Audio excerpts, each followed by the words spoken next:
Après que l'arche du prophète Nou, paix sur lui, se soit posée sur la terre ferme, après que le déluge se soit apaisé, les 3 fils de Nou, paix sur lui, se sont dispersés sur la terre. Yaphith était le plus âgé. De sa descendance vinrent les Turcs, les Tatars et les Russes. Ham était le plus jeune. De sa descendance vinrent les Abyssins et les Indiens. Quant à Sam, il était le fils du milieu. De sa descendance vinrent les Arabes. Sam eut un fils nommé Hiram, et de sa lignée vint la tribu de Had.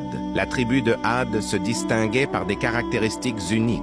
Ils étaient de très grande taille et très forts, mais au lieu de remercier Allah pour ce bienfait, ils en ont abusé. Ils construisaient des palais immenses dans les montagnes, en or. À cette époque, ils bâtirent la cité d'Hiram, la plus grande cité que la terre ait jamais vue. Subhan Allah. Allah leur avait aussi accordé une terre faite de rivières, de jardins et de vergers, mais ils oublièrent les bienfaits d'Allah et sombrèrent dans les péchés, au point d'adorer à nouveau les idoles. Ils furent les premiers à adorer les idoles après le déluge du prophète Nou, paix sur lui. Mais la miséricorde d'Allah est immense, et il les avertit en leur envoyant le prophète Hud, paix sur lui. Le prophète Hud était un homme du peuple de Had. Il les connaissait, et ils le connaissaient. Quand il leur parla, il leur dit: « Ne craignez-vous donc pas Allah? Souvenez-vous de celui qui a fait de vous des successeurs après le peuple de Nou, et qui vous a accordé une stature et une force supérieure. Souvenez-vous d'Allah, afin que vous réussissiez. » Mais ils ne répondirent pas au message du prophète Hud, paix sur lui. Au contraire, ils l'accusèrent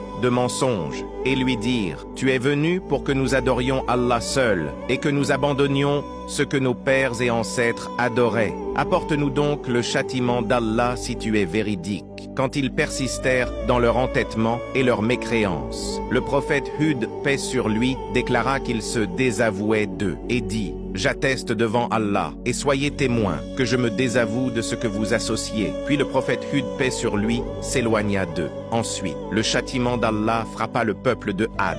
Soudainement, le ciel s'assécha, la pluie cessa, et les jardins et les terres fertiles devinrent déserts et sécheresse. Puis un nuage noir s'approcha de la cité d'Hiram aux colonnes majestueuses. Les vents violents commencèrent à souffler, les déracinant et détruisant tout sur leur passage. Allah envoya contre eux des vents qui les soulevaient jusqu'au ciel, puis les rejetèrent brutalement sur terre. Ces vents soufflèrent sur eux pendant 7 nuits et 8 jours, sans aucune pitié ni répit. Et voici la fin de tout peuple qui défie, qui s'enorgueillit et qui oublie Allah. Écris dans les commentaires: Ya Hayyu Ya Qayyum, qu'il témoigne pour toi le jour du jugement.